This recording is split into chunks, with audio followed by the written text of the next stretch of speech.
في درب الريادة طامح ترجو الإفادة إن تشأ فيض السعادة لا تكن بالذكر غافل. Bonjour mes chers élèves, aujourd'hui on va travailler la troisième partie. Premièrement, définition, une tautologie ou bien une loi logique, c'est la même chose.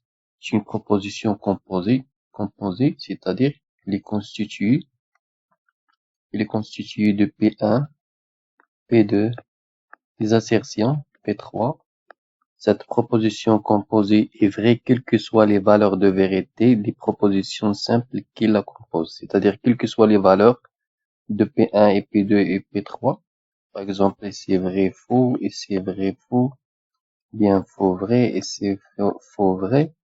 Donc, quelles que soient les valeurs, toujours se composer, et il est constitué des assertions plus des connecteurs. La négation, par exemple, P1 par, ou bien on a la négation, on a l'application, l'équivalence, on a ou, on a i, et ainsi de suite. Donc, ce composé est vrai quelles que soient les valeurs de vérité de P1 et P2. On va prendre un petit exemple. P bar 2 fois équivaut à P. Donc, cette proposition est une loi logique, démonstration. Donc, la démonstration se fait par le tableau de vérité. Donc, on a ici l'assertion P. Donc, voilà.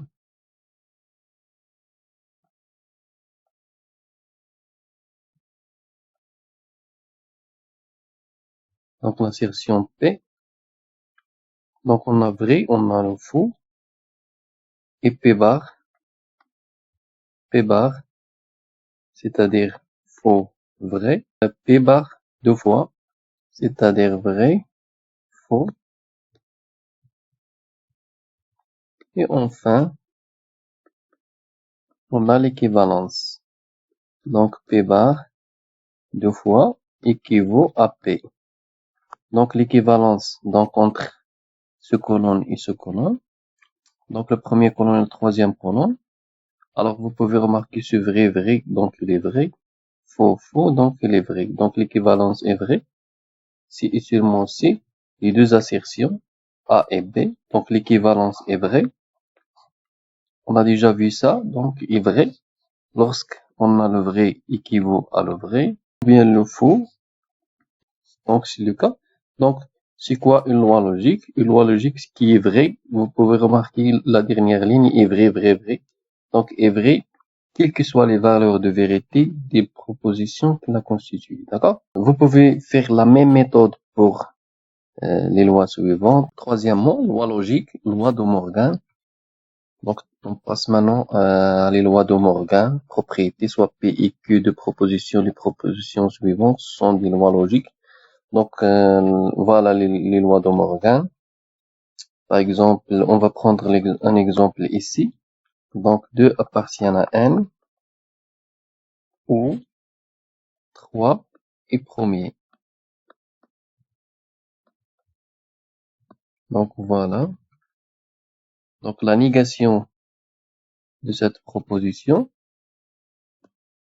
équivaut à dire, on va faire la négation de P et Q. D'accord, on fait la négation de P. Donc, 2 n'appartient pas à l'ensemble N.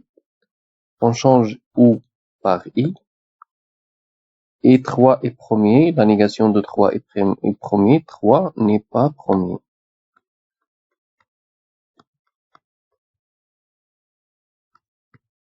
Voilà donc la négation. Utilisation des lois logiques. C'est la même chose pour l'autre. On va prendre un exemple ici, si vous voulez. Donc, par exemple, 2 est supérieur ou égal à 5. Donc, on fait la négation de P. Donc, 2 inférieur strictement à 5. On change I par OU. Et on fait la négation de Q, c'est-à-dire 2 est pair, donc 2 est impair. 2 est impair. Donc, je vous remercie et à la prochaine vidéo, Inch'Allah. في درب الريادة الريادة طامح ترجو الإفادة إن تشأ فيض السعادة لا تكن بالذكر غافلا.